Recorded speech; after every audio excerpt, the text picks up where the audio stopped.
Welcome to another edition of First and Finest. I'm Russ Eisenstein, the voice of the Ohio Bobcats. Congratulations to you. Congratulations to all of us. We made it. We made it to the start of the athletic season at Ohio University, and we made it to the start of the football season at Ohio University. It's going to be a sprint of 6 weeks and a drag race to Detroit for the Bobcats, and it starts off on the Mid-Michigan Mount as Ohio will clash with the Chippewas of Central Michigan. To get you set for it, we'll take a trip back in time 60 years ago to the 1960 College Division National Champions. We'll do part 2 of our visit with Mike Mitchell, and we'll cover 3 with Rob Seed, Jason Arkley, and me. But first, let's go back into our cat time capsule back to 1960 and a College Division National Championship for Ohio University. Ohio football made history in 60.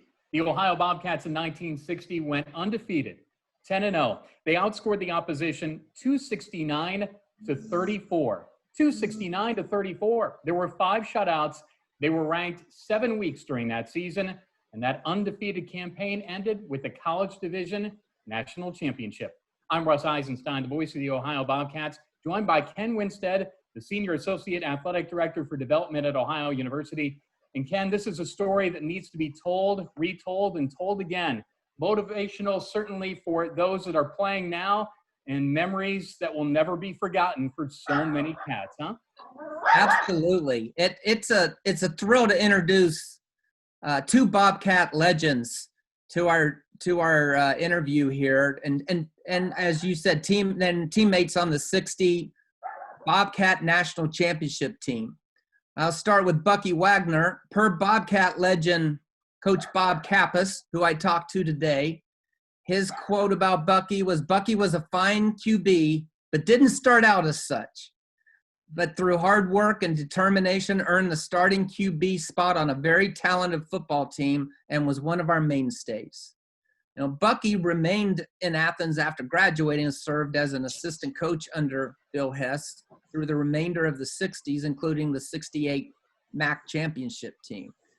Bucky was a tremendous recruiter and coach. He later moved into athletic administration, highlighted by a long tenure at Georgia Southern, where he oversaw the resurgence of its football program in the early 80s after not playing for many decades. Within 3 seasons, they won the first of multiple national titles at the Division I AA level, and is now, Georgia Southern's now an upper tier program in the Sun Belt Conference in Division I. I know a little bit about this as he hired me right out of Ohio U to help him with his fundraising. At least I tried to help him.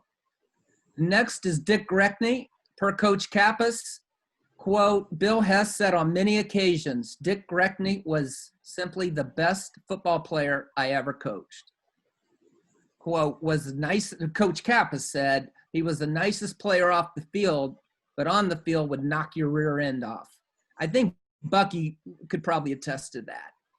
Among Dick's many accomplishments were the following: 59 team MVP, 59 and 60 all-conference first team, 1960 co-captain, and 59 and 60 was a major college honorable mention All-American, which is huge.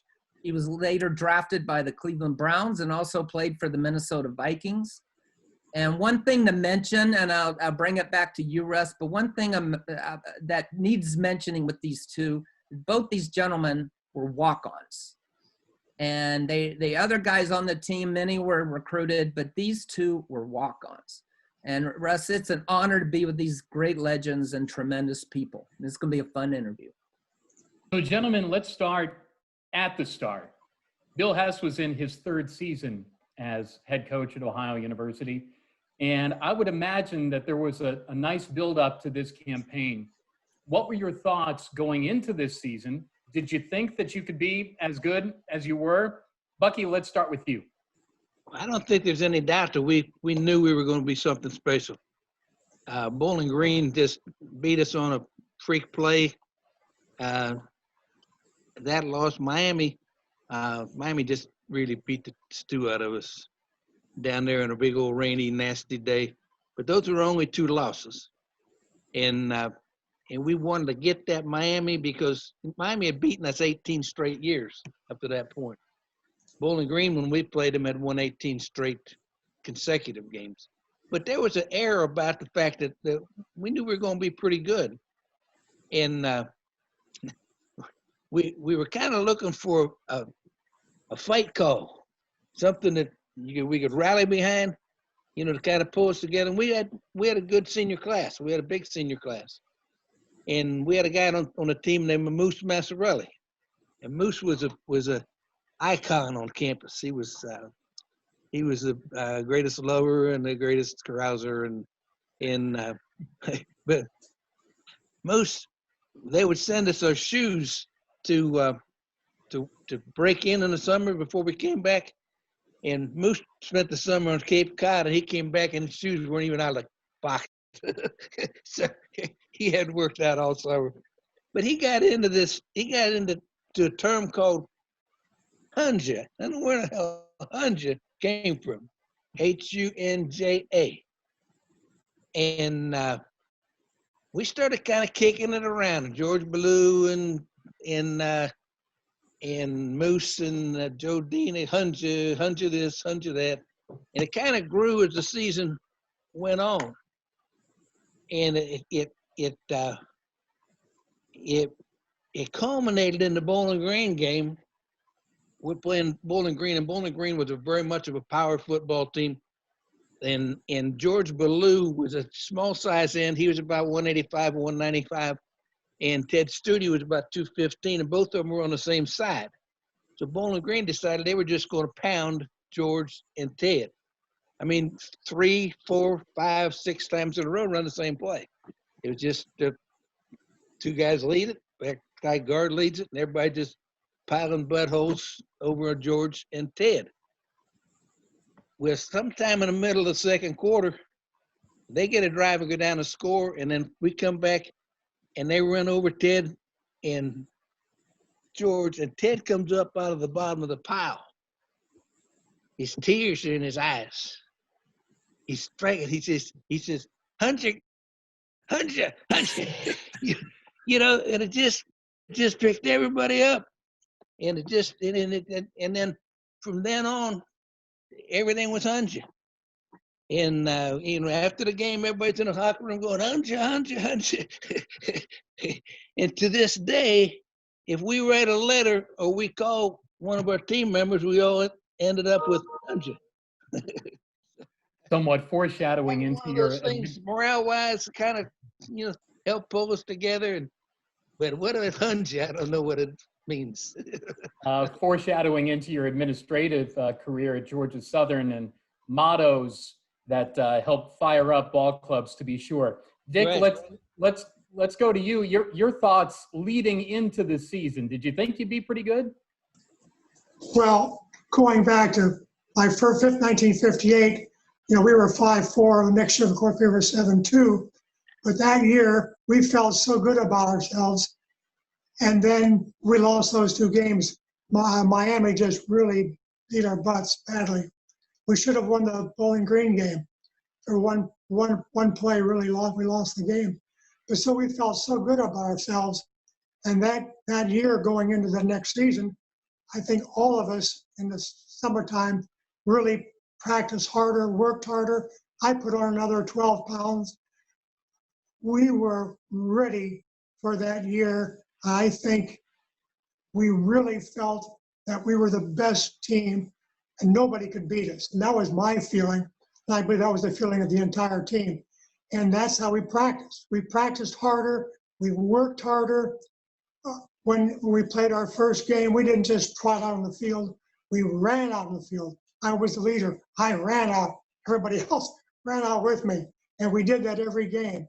We just felt so strong about ourselves and that nobody was going to beat us. There was just no way.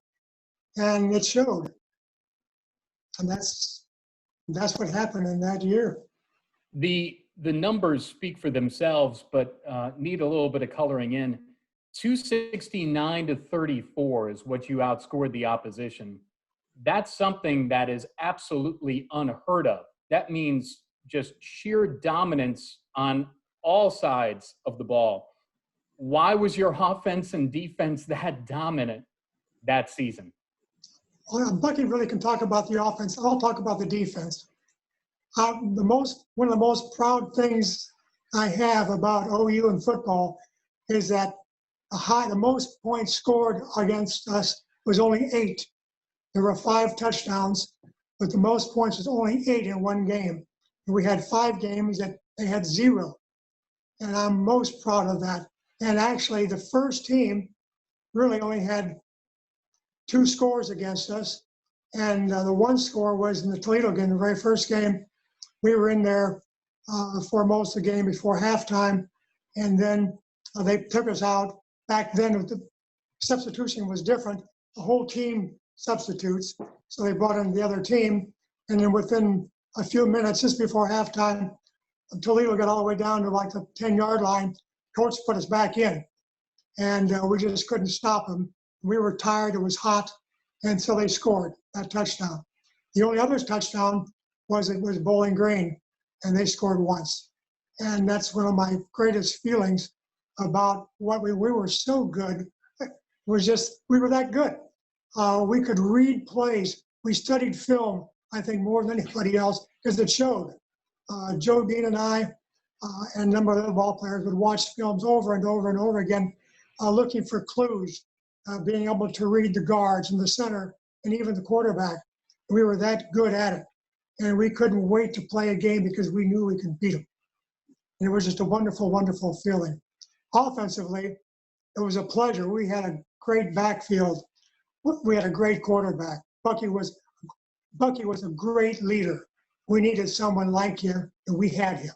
He was the best thing that we could have ever had as far as a quarterback. He was our leader on offense.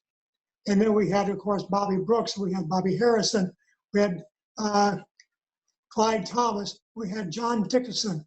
These guys were good, really good. It was a pleasure to watch them. We would watch the films later, and it was so much fun to watch those guys play. They were good. And of course, our offensive line was just wonderful. They studied the films too, and they knew how to block well, and they did. But thanks to Bucky, he was our leader, our captain on that football field. Thank you, Bucky.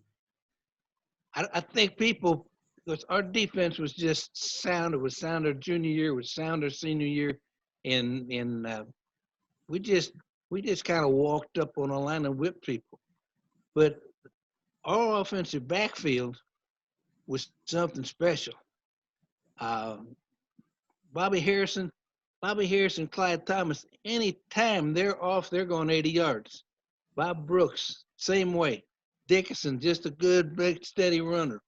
And just any minute. And Clyde Thomas was such a good receiver. George Ballou was such a good receiver. George Ballou never dropped the pass I threw to him.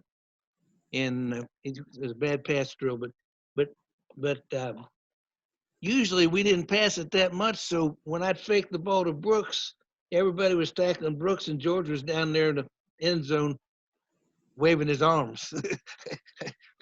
But Bobby Harrison, you think about Kent State, about the second play, he breaks one off for about 60 yards. Clyde Thomas was always breaking something off. And Brooks was good, 60, 30. We just had some really good backs. Here was my problem. I stood behind an All-American center, took the ball from them, and handed it to an All-American fullback. That's all I did. My biggest challenge was getting everybody off on the count. We led the country in least number of penalties by far. You look at that Bowling Green game, we had no penalties. We never jumped off sides. We were very conservative and we were disciplined. But that was my biggest test, get everybody off on the snap. And Joe Dean would always start leaning. If I got into a long counter, I think Joe Dean would start leaning. I'd have to call it quick before he fell on his nose. Well, it starts at the snap, to be sure. And you were ranked after a win in week 3 over 13th ranked Kent State. What do you remember about that game, and what was it like to see Ohio football being ranked as high as you were? And you didn't drop out of the polls. Obviously, again, you won the national championship from that point. What do you remember about that week against KSU? Well, I remember Bobby Harrison about the second play. I think we kicked him, stopped him, took the ball about the second play. He went 60 yards down the sideline, and he could prance. I mean, he got out ahead of him. He put on a show. He could run. He was a great trackster. He went and played with the Baltimore Colts for several years. Brooks went and played for the Titans. Clyde Thomas played on several smaller pro teams. But I remember that, and we beat them pretty good. We hit some pretty good passes. I think George Blue caught one, and Harrison caught one, and we pretty well dominated the game. All the ranking and things, you know, it was kind of like everything was new to us. You know, you remember in you remember Bowling Green our junior year. They put bleachers in the end zone. Now, Peyton Stadium had never had bleachers in the end zone. They brought in temporary bleachers because we had an overflow crowd for the Bowling Green game. We started out, we were playing before half a house. Now we're playing before an overflow house. So all that stuff was new, and it was exciting. It was a trip. Speaking of the crowds, Peden at that time was 11 or 12,000. Those were the crowds that you had, and it was probably higher than that because the fire marshal probably would have gotten a little upset if the numbers were a little higher than the actual max capacity. Dick, the ranking, when you saw that you were ranked after the Kent State win, what was that like for you? Interesting. I didn't even know that. I didn't even know that we were ranked. I didn't pay any attention to that. It didn't mean anything to me. So I can't answer the question. It's kind of like this. When we got past Miami, you know, Bowling Green was ranked number 1. And we're looking at Bowling Green. And it was all just Bowling Green and us going down to the end. But and the Miami was a sweet victory. We beat them soundly, and they had a bunch of loudmouths that I really enjoyed beating. 21-0 was the final of that ball game. That was in week 6. That was at home. That ended an 18-year drought against the Redskins at that time. Was it pandemonium? Was it euphoria? What was the emotion like for your ball club after finally getting the better of your rival? I know that the coaches enjoyed that one better than anybody because they lived with that Miami hanging over them for a long time. And I know that they were just pleased. The administration was just so pleased, and Bill Rohr would, when he became the athletic director, would give an award away to any team that beat Miami. So if you got Miami, you got a pin, or you got something that said we beat Miami, or it was something with a little bit of class. But it was a homecoming. You know, it was a great day. You know, we won. Everybody went home and hugged their girlfriends and went to the dance. So it was good. Dick, your memories of that Miami game? Well, first of all, they also celebrated our president leaving, Mr. Baker. They celebrated Les Carney. They celebrated him because he was the only person from Ohio University ever to run the Olympics. Right. And Peden, they named the stadium after him. So there were 3 celebrations. We had to win the game. And it was exciting, of course. A friend of mine, the year before, Miami just beat us badly. And a gentleman by the name of Billy Miller, who he and I went to high school with. And after the game, I asked, we were talking, and he says, you know, Johnny Pont said that before the game that these guys are one of the best teams you're going to play. And because of their strength, we're going to beat them because of their strength.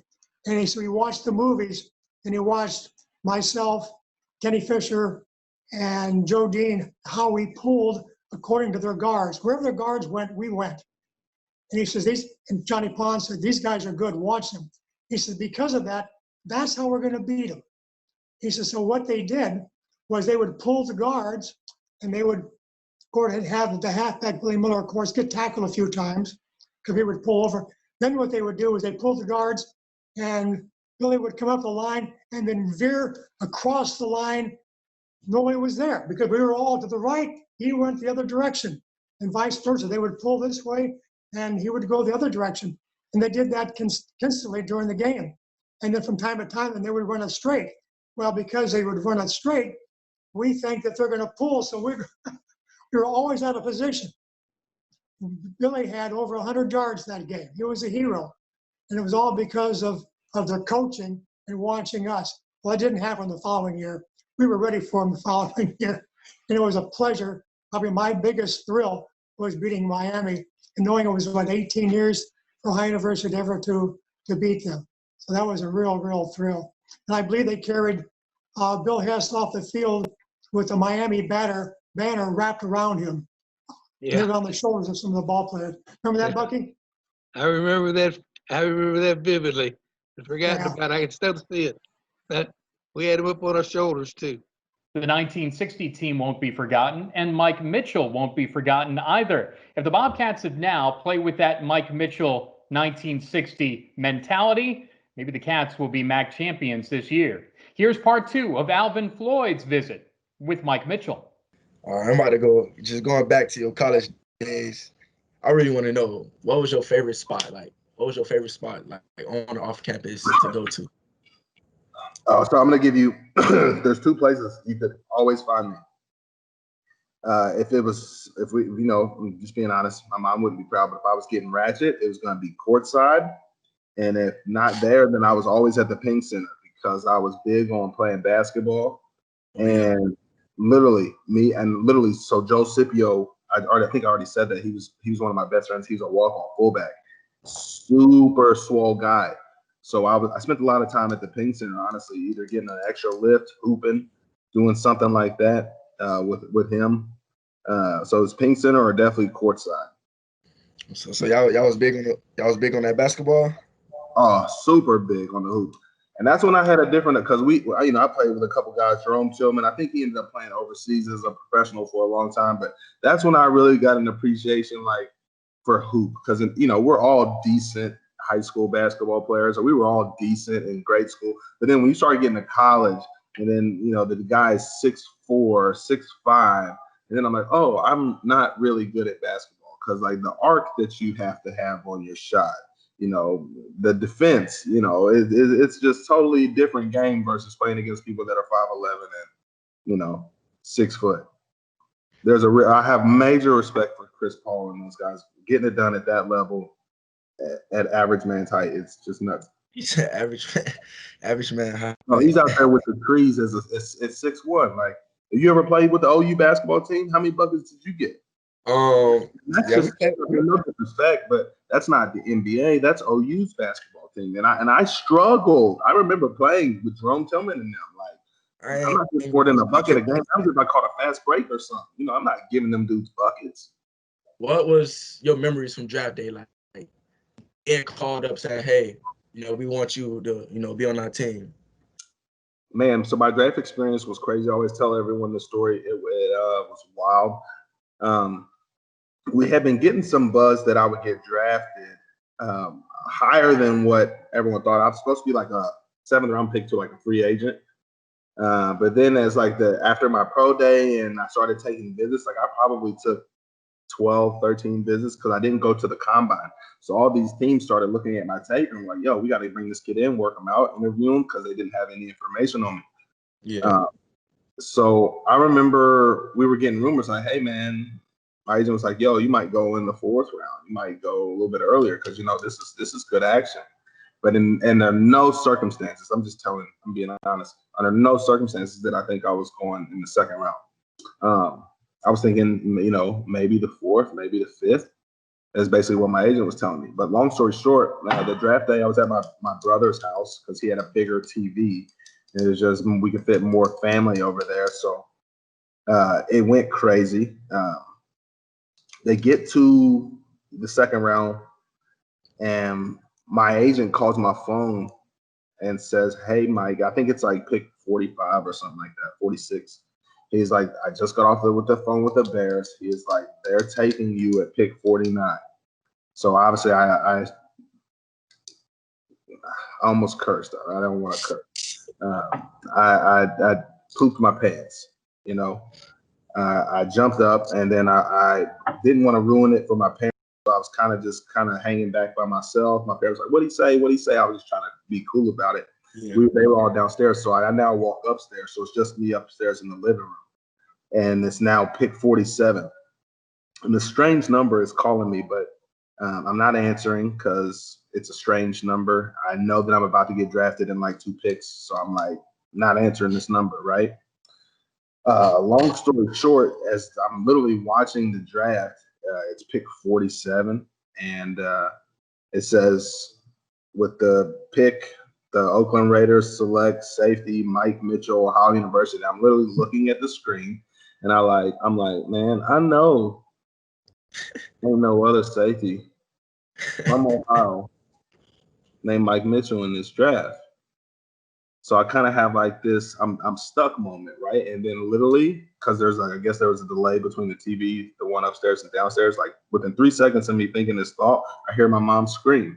And then my family downstairs kind of erupts. So long story short, that happens. I literally ran down the street. My neighbors were coming outside like, "What the hell? What's going on out here?" You know, black kid running in an all white suburban neighborhood, you know, looks crazy. Everybody's coming out like, "What's going on out here?" And then I had, you know, we told him like, "Oh, I just got drafted, et cetera, et cetera." Then, so finally that number that I told you was calling, it keeps calling my phone. So then I finally answer like, "Yo, hello, who is this?" And it ends up being Mike, it's Tom Cable from the Oakland Raiders. Finally, glad we got you on the phone. Obviously, you know, you've seen the news. We just wanted to welcome you to Oakland. So long story short, they were calling my parents' house because I was supposed to be at my parents' house.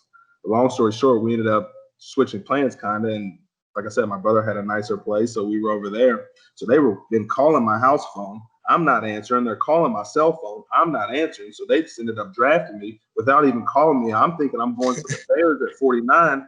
And I literally, that's how I found out I was drafted by the Oakland Raiders. It was literally seeing it on the screen. And then within, 5 minutes, Coach Cable was calling me to welcome me to the Oakland Raiders. But that was a crazy, crazy, crazy draft day experience.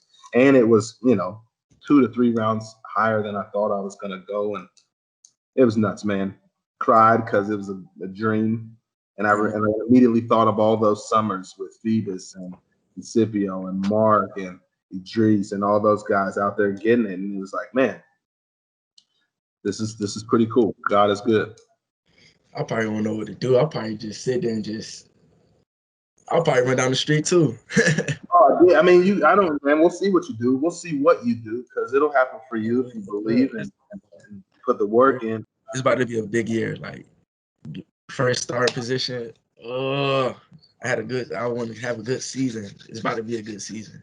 You will, yeah. Just think positivity, man. Live your life the right way. I think when you do that, a lot of times good things will just happen. And we're not about to have a confession here on the Zoom call, but you know what those right things are deep down inside. If your mom was to say to you, like my mom said to me, stay true to the core person of who you are. If you do those things, man, work out, I think you'll get everything you want out of this year. And you still got time to put in work. So if you hadn't, then you got time. I mean, what does it take to make it to the NFL, and what does it take to enjoy a lengthy pro career? What it takes is, number one, I wouldn't have been able to do it without God. I got to say that. And that just comes from a place of really meaning it. It's also humility. And, man, when I think about it, it was kind of a miracle. When I think about just being a normal kid, man, I'm nothing special. Just a normal kid from Fort Thomas, Kentucky is where I went to high school. When I sometimes think back on it and the things I've done, it's like, man, how did I do that? Because I'm super regular. There were so many people I played with that were, so much better. At least in my head, I thought it's remarkable. So number one, I'll say God is how I did it, because I still think it's a miracle. Two, if I could give myself any credit, I was tough, right? I felt like I was a dog. You really had to break something on my body And even then, I tried to play through it, and I was going to will my way to defeat you. And it was just, I got to thank my dad for that, just raising me kind of hard in that way, to be mentally tough. And I think that was what I tried to do when I played, man. I was able to, for the most part, and just inflict my will and my determination and my heart. I enjoyed putting that on display and outdoing that with other people. Yes. I think when you can do that at a consistent basis, you can allow yourself to have success. And if you're having success, good scouts will find you. Thank God they found me in Oakland. That was my formula. I'm sure I've played with teammates in the league. When God made them, he was making a defensive end. Like when he made me, he just made a guy. But like he made Cam Hayward, one of my buddies in Pittsburgh. He's 6'3", 300 pounds for no reason. Extremely hard worker, but he's still just like a huge guy. So, God knew what he was doing when he specifically made him. He's got some unfair advantages. But for the most part, that's how you make it. It's just consistent, being consistent enough that where your coaches trust you to put you out there so that you can play.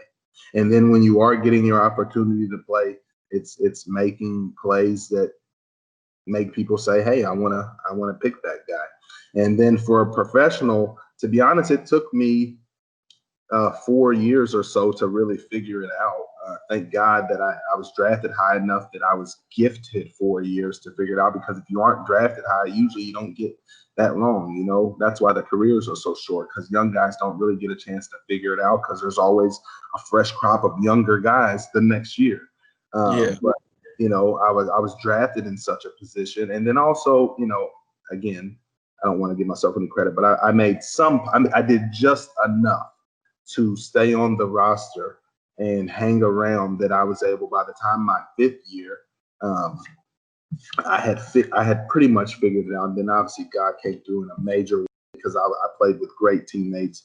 Luke Kuechly was one of the best middle linebackers in the league. Thomas Davis, Greg Hardy. I was kind of leading that secondary, but I played with some great veterans like Quentin Michael and Drayton Florence. So it was a really good situation for me to be in. And then also, my mind, I had been beat on enough plays over the course of 4 years that I was like, that's never going to happen again. So I started making those plays. And, in my 5th year, that's really when I kind of went off a little bit. And, the Pittsburgh Steelers, that's when it was crazy for me, because I remember being in high school, I probably had like 3 or 4 teams that were interested in me. So I didn't, have a ton of offers. I probably had 3 or 4 offers, and 2 of which were actually like Division I, not like 1AA. But I remember after that year in Carolina, it was a very good year. It was like being a 5-star recruit. I was flying everywhere: Washington, Philly, Pittsburgh. I didn't want to take the flight to San Francisco because it was so far. But it was like being a 5-star recruit. It was a great experience. And then to settle on Pittsburgh, which, I was always been a football junkie, a guy that really loved football. I know a lot about history. I'm obsessed with it, right? I think that's why I was pretty decent at it. I was obsessed with it. So, to have a team, an organization like Pittsburgh want you and to pay you that kind of money, man, it was a dream come true. I actually took a little bit less to go there, but just the experience of being in that culture. And then, obviously in no way, shape, or form, some of my best friends are Caucasian guys. I'm in no way a racist, but Mike Tomlin, being an African-American head coach, he's definitely going to be one of the best African-American head coaches to ever coach in the NFL. To have an opportunity to play for him was definitely an opportunity I wanted to jump at. Dick LeBeau, Troy Polamalu. There was just a ton of reasons why I took that opportunity.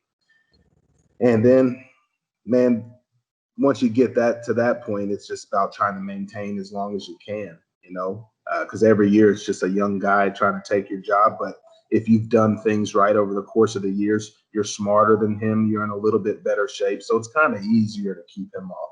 The thing that kind of got me in the end was just injuries, and that happens to us all. It's a sport where it's 100% injury rate. And if you play the way that I played for a long time, eventually it gets you. And it was an Achilles that ended up getting me in a playoff game. But I was able to do it 10 years, man. Very happy. Won a ton of games when I was in Pittsburgh. When I went to the playoffs, my last 6 years of my career. So it was a lot of wins, a lot of winning. What are you all about, Frank Solich? You know what I'm saying? That's what I told you. That's what we had in common. You know, winners gravitate towards one another, and that's why I liked Frank. And you know, I did a lot of winning. You was talking about you know, earlier we was talking about your passion. You know, you let all that out on the field. You know, that's something I feel like I do a lot. It's something I like doing. Just making sure everybody, you know, I like being loud. I like making sure everybody hear me and see me. You know what I'm saying? I'm talking about, you know, my play, my attitude, everything, weight room, no matter where we at. I just like being heard and like being seen, You like like to be the making alpha. everybody know. Yeah, I like being a presence in the room. You know what I mean? Yeah. And on the field. And I feel like that's something I could carry on throughout, you know, my whole career, and just something somebody could notice. You know what I mean? And I feel like that's something that you used. I want this the question. Is that something that you use as, you know, just being you on the field, like your passion of the game and just your drive, your motivation sometimes? 1,000%. But I think it's a little bit of a loaded question, so I'm gonna take some time to try to thoughtfully answer that for you. I'm 100% a passionate guy. I think anyone that's ever been around me, especially in a competitive setting, would tell you that I want to win whatever we're competing at. My ego will not let me lose, or at least not be okay with it. But I'll also say, and this is an old man talking to a younger guy that was very passionate. It's about how you control that, right? Because you can be, this is something like, obviously, you know, you live life and you learn. One of the things that I wish I could have done, especially when I was younger, and it was just, now granted, some guys needed some fire under their behinds, but man, not everyone is gonna be a professional football player. Some guys are probably there just to get an education, honestly. That's their goal. You don't have to get mad. You don't have to lash out. You don't always have to be the loudest guy in the room. You don't always have to be the alpha. Sometimes actually, I learn a lot from the Bible. It teaches, it's amazing wisdom in that book. But you know, it says, even if a fool remains quiet, people will think he's wise. You don't always have to talk. You don't always have to be saying anything. You don't always have to be loud. If you're the guy, people know it. Like there was no doubt about it in Pittsburgh. It wasn't a whole lot that needed to be said. You knew if you came across the middle what time it was. You knew what it was. There wasn't a whole lot that needed to be said. Whereas when I was younger, you know, I felt the need to be like, "You're gonna die," and that's how you get fined. You know what I'm saying, for talking. So, you know, if I could share that little tidbit of advice with you, especially, I mean, I like you, man. After this conversation, man, you got a great personality.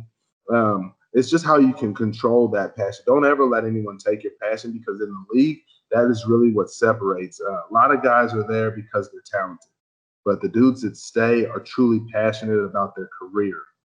And when you're passionate about your career, it'll come out in your play, but it'll also come out in how you eat, how you work out, how you maintain your discipline, you know, not ripping and running the streets with, you know, all types of, you know, women and things that the league can allow you to do. Because when you get there, man, it's the first time in your life you get off at 3 and you got nothing to do, and you got a whole lot of money. You know what I'm saying? So there's a lot of time and temptation to be able to maintain that. Obviously, like I said, I had a good father and a great older brother, but I'm just being real with you. I did some of that, but I had them to reel me in, so I never got too messed up. You know what I'm saying?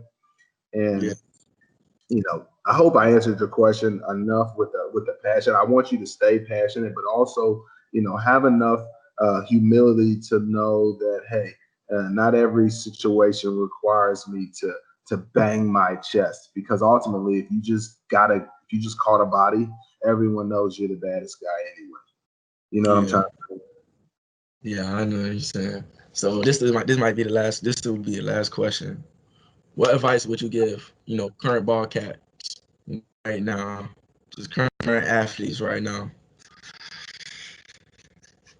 Man, I've been dropping tons of nuggets on you. Yeah, man. you really have No though. charge. But this is what I did. This is what I did for Gerald, man. This is what I did for Javon. I hope Javon makes it, man. I'm big time rooting for him down in Tampa. But what advice could I give any Bobcat that's not even a football player?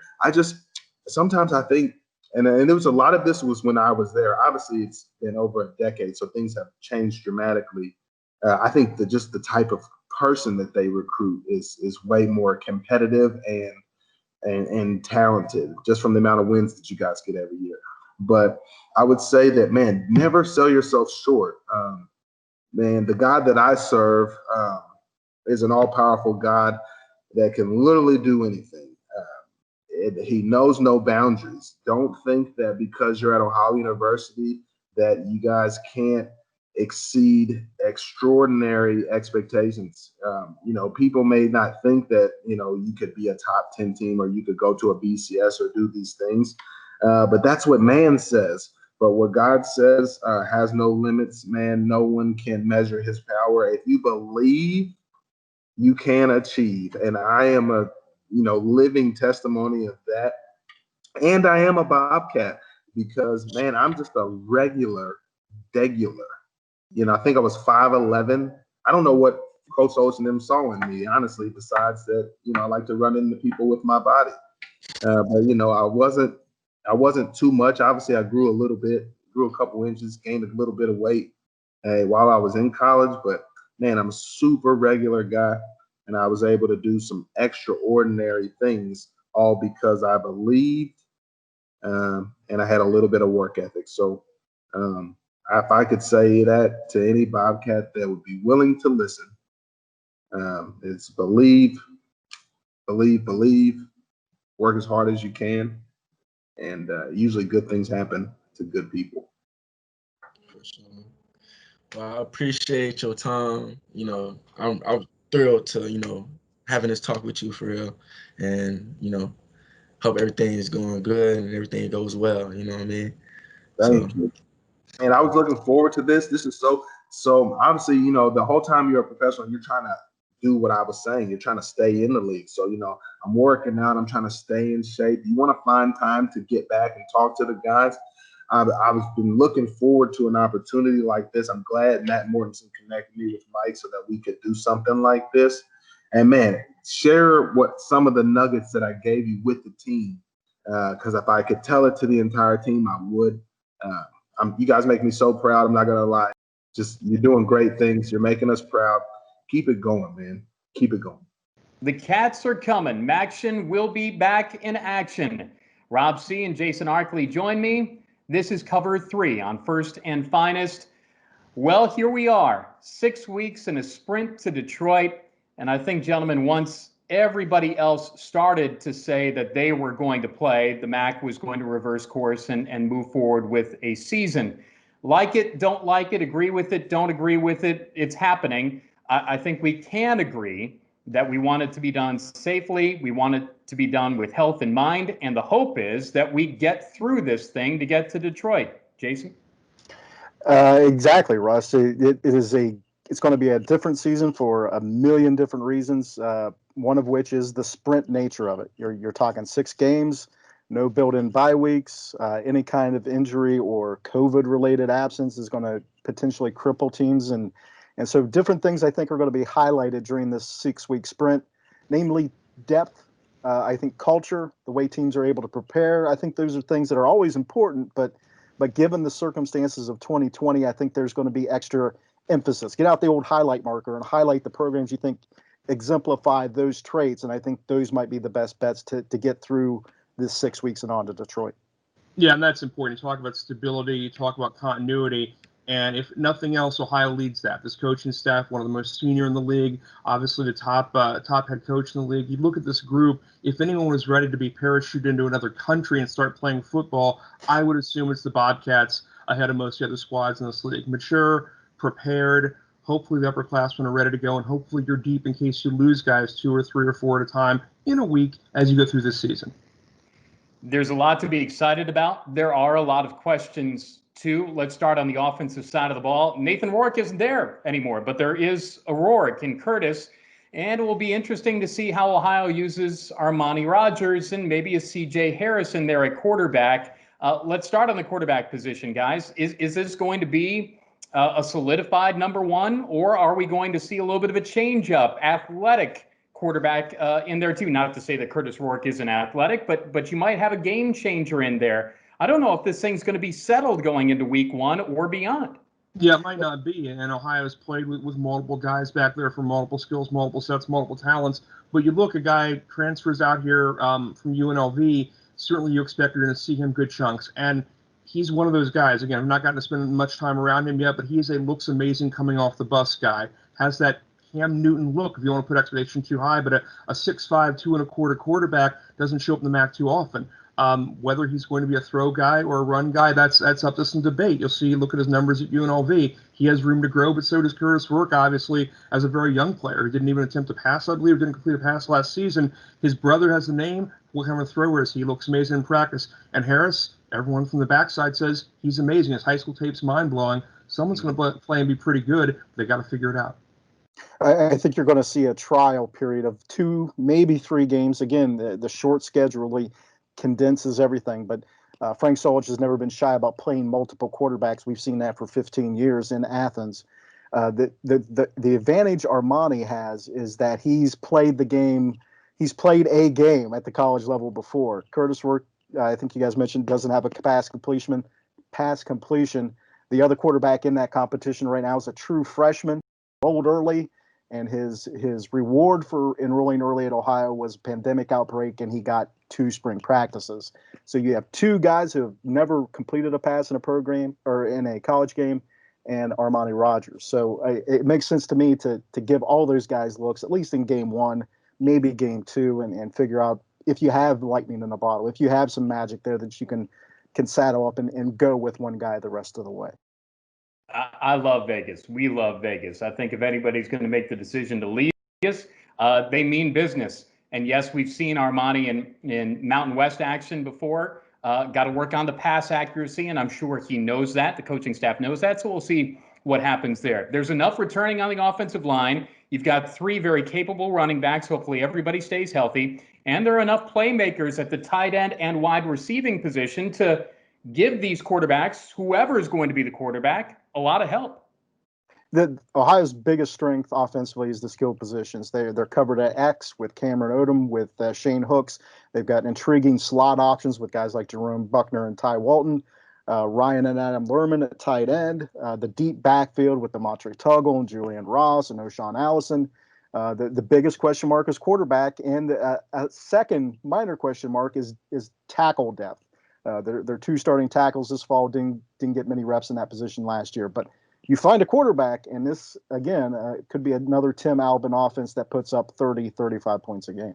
Yeah, all this quarterback has to do probably is be a ringmaster, not make mistakes, not fumble the ball, not throw picks, and your skill guy should get you out of it. Look, those 3 backs are as good a trio as Ohio's had, at least in our time watching the squad. Defensive side, there is a lot coming back. There might be some questions at the back end of the defense, but you've got enough up front to allow those guys, hopefully, to settle in there, huh? No, it looks like you deeper group up front, Jason. The defensive tackles are what I'm frankly thinking about the most. Yeah, I would agree with that. There have been some attrition losses. Javon Hagan, of course, moved on and is trying to pursue that NFL career. Dylan Connor, a 5th-year linebacker, elected not to return for this season.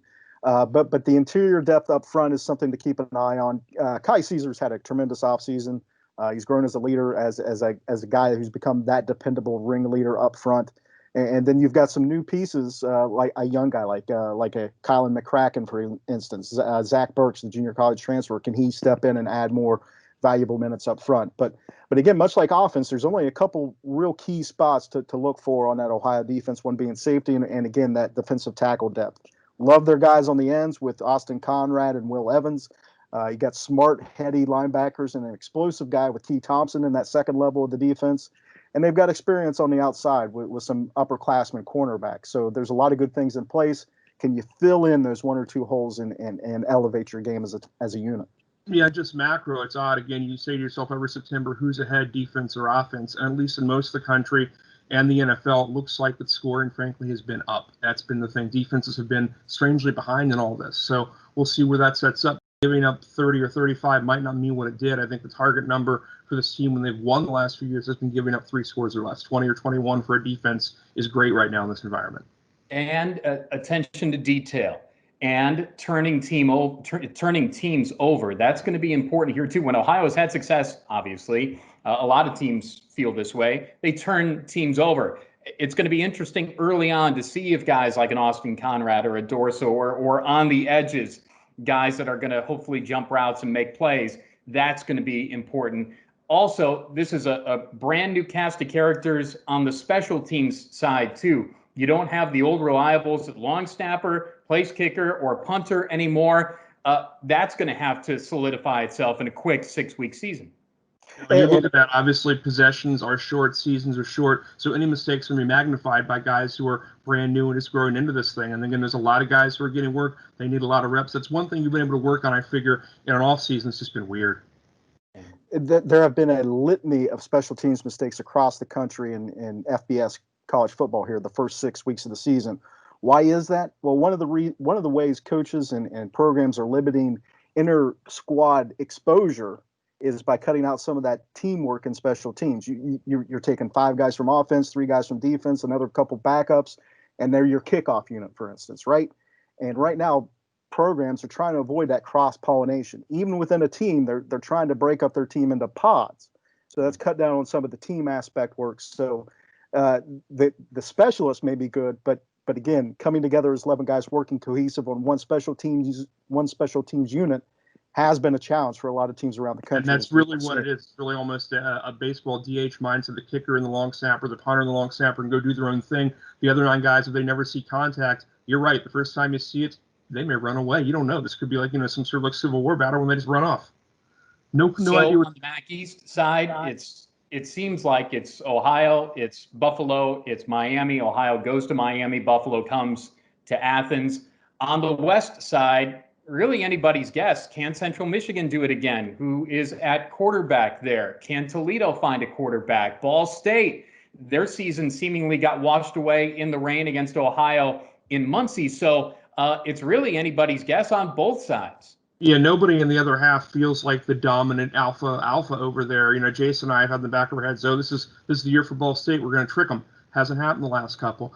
I don't know what's going to happen over there. Central Michigan got ahead of schedule last year, but as you know, when you get a new coach, even if you have a great first year, the attrition year, when things catch up to you from the dudes who left or the dudes they wanted to leave, that's what kind of trickles through year 2.5. And right now we're going to see what came back, and if they snuck in anybody in the spring we didn't really notice. I think Central has they were my preseason pick. Again, preseason being April, so how much has changed, how many guys are in, but the one reason I like them is because they had options at quarterback and the options with experience. A guy like John Keller, the transfer from Cincinnati, is a guy that in theory you could plug in and play right away. So they got a slight edge for me. In terms of the West, the most intriguing offseason move to me was Toledo, bringing in Vince Karras to run that defense for Jason Candle. Defense, specifically up front, being gouged repeatedly by teams that were able to run the football. That has been the problem point for the Rockets the last 3 or 4 years. Karras' addition to that defense, will it fit? Will it make a difference? If it does, with his track record, his resume, then that could be another turning of the corner for that Rockets program. We didn't mention Kent State and potentially that final game of the regular season where Robsy and I might be broadcasting on the roof at Dick Stadium might be incredibly important. So watch out for the Golden Flashes. Note on the schedule. That's a sleeper. They've been fun to watch last couple of years, giving Ohio some fits. They're growing, and they're growing fast. That could be the team with the Rocket pulling it up the slate. And a league known for its quarterbacks, Dustin Crum is the best returning quarterback in the league this year for Kent State. By far. A note on the schedule. Ohio has beaten Central Michigan, I believe, a grand total of 5 times in the series history. The 2011 win up there was huge, but the Mid-Michigan Mount has been a tough hill to climb. Always. For the Cats, and that's where Ohio will start off. Of course, this 2020 season, of course, has to start off there. Right. Left a couple of those short putts, so to speak, when they've come down here in the last decade. Those have hurt more at home. But going up there, not the easiest way to start this at all. And on paper, I don't blame ESPN for saying that's a premier game out of week 1, night 1. Sure. Yeah, tough way to open the year. You're all this talk about distancing and mask wearing, and the Bobcats are going to have to load on some buses and be in them for 7 hours to put those protocols on blast right away. How can they handle that? And then the short turnaround the next week when they're home opener, just 6 days between those first 2 games. So that Bobcats are being thrown right into the fire right off the bat. And it's a very quick 3 weeks. If you take a look at the dissection of the schedule, Ohio again plays 3 games very, very quickly, with the third one coming in Oxford in week number 3. Should mention our condolences to Brenda White, who lost her husband, Whitey, very recently. So we pass along our condolences to her. Of course, longtime, youthful, really the commander of the ship in the basketball office there, and a link between so many coaching staffs and so many stories, and just an incredible person. So we pass along our condolences to her and her family for that loss there. And guys, you've known her longer than I, but she's an incredible person. Yeah, just one of the best people. Just, the den mother of the basketball program, whether Larry Hunter was the coach or Tim was the coach or anyone since. Now Jeff Bowles, who she saw walk onto this campus like me as a 18-year-old kid and has watched everybody grow up. So the 25 years I've been around this program, she's been there like a rock, and we're going to miss her, and our best to her, obviously, and the family in this last couple weeks. An institution, if there's been one through line for the last 30 years of Ohio basketball, it's been Brenda. Words can't begin to express my condolences to her in this challenging time. We also wish the best to a couple members of the MAC broadcasting fraternity, Ty Linder from Kent State and Steve French from Akron, who are going to not broadcast for their schools this year, but they are unique in what they do. They are good people. Steve, of course, 30 years with the Zips, and Ty about 10 years at his alma mater. It will be a loss, I think, for the MAC broadcasting community that those two no longer are with us. But as far as broadcasting goes, but I look forward to seeing what they do in the future, and that is going to be a hole for the MAC broadcasting crew. Yeah, always is. They did a great job, and will do a great job wherever their next stop is on the tour, obviously. There's lots of holes like this cropping up around the conference as you look at school after school is cutting back in terms of SIDs, in terms of broadcasting talent, in terms of people who are associated with all these programs, and those losses will manifest themselves in ways that we're not anticipating right now. Speaking of not being with us for a broadcast, Rob C. will join us via the phone the night after election night for the opener of Ohio and Central Michigan. Yeah, we're going to make that work. Yeah, you'll still be with us, but not necessarily right next to me. Chad Bush, the former voice of the Eastern Michigan Eagles, will make the short trip up from Detroit to join me there. But we're gonna make this happen. Come heck or high water, Rob. We're gonna be back together again, huh? We'll add all we can from back home. But again, it's remote. We'll see how that helps or hurts. You might enjoy the experience a little bit more. I can sit with my cats, maybe. I don't know. And Arkley, you're going to do what you're going to do. So, are you coming up to Mount Pleasant? It's looking like a remote cover right now, and again for a lot of reasons. And again, one, we don't have firm guidelines yet from the conference about what visiting media is entitled to, or encouraged or discouraged from it. So, like, it's everything's up in the air. Jason, you and I can sit on a porch somewhere, appropriately distanced. I'll wear I'll wear my chainsawing face mask, and we'll go. As long as we have Twitter, that's all anyone really cares. We'll cover it. Just got to make the action happen. No matter how it happens, it's hopefully going to happen. That'll do it for Cover 3. Thank you, Rob. Thank you, Jason. Thanks, man. Take care. So that'll do it for another edition of First and Finest. Remember, Ohio and Central Michigan on Wednesday night. It's on ESPN at 7 o'clock. Our coverage on the Ohio Sports Network from Learfield IMG College begins at 6. As Rob Cornelius will join us on the phone, Chad Bush and I will bring the Mid-Michigan Mount, the maroon and gold, and the green and white to you. Thanks to everybody who was a part of our show this week. For Mike Schulze, I'm Russ Eisenstein, and this is Bobcat TV.